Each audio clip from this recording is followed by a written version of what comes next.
Three key tasks of the church, Acts 1, 6 to 11. Introduction, Christ is risen, so what's next?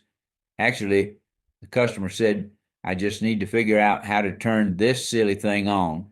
Waiting for the power, patience in waiting. Indwell, inspire. Infuse.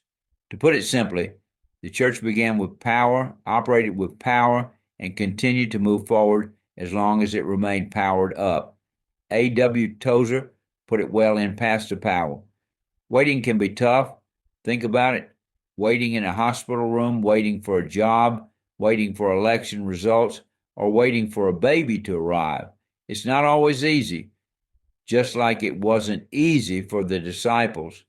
Jesus told them to wait in the city until they were clothed with power from on high. That's a unique waiting for divine power.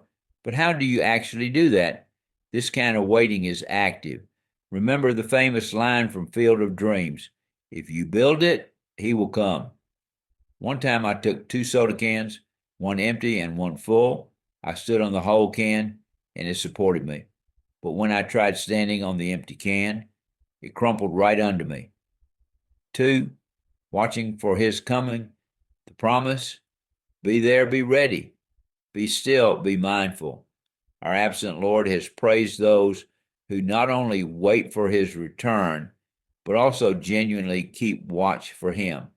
It reminds me of a story where a woman rushed to her husband saying, I've been waiting for you.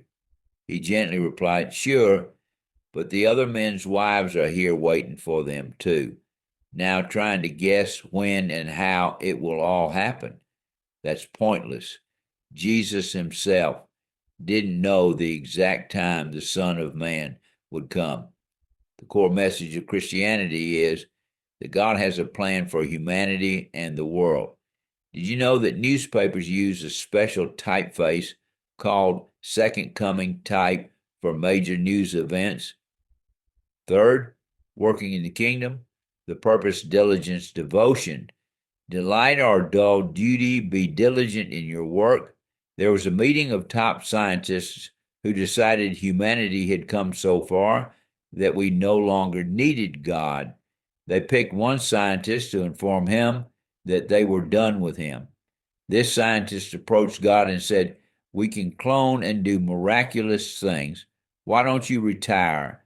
God listened patiently and replied, okay, but first, how about we have a man-making contest? The scientist was all in, but then God added, we're doing it like I did with Adam in the beginning. The scientist chuckled and bent down to scoop up some dirt. God stopped him and said, no, no, no, you go get your own dirt. And teamwork, look back to July 20th, 1969. The world watched as Neil Armstrong became the first person on the moon, but behind that moment were 218,000 people working together. If you're rich, keep working. If you're overwhelmed with responsibilities, work. If you're happy, work some more. Idleness breeds doubts and fears. If you're sad or discouraged, just keep working. Even if everything seems lost or overwhelming, work as if your life depends on it, because it does. Whatever you're facing, work faithfully with belief. Work is the best antidote for mental and physical struggles. Just work. One day, a friend asked an artist, how can you create art amid such pain? The artist replied, the pain goes away, but the beauty lasts. This reminds me of D.H. Lawrence's story titled The Man Who Loved Islands. Hope that captures the essence you're after in a more casual tone.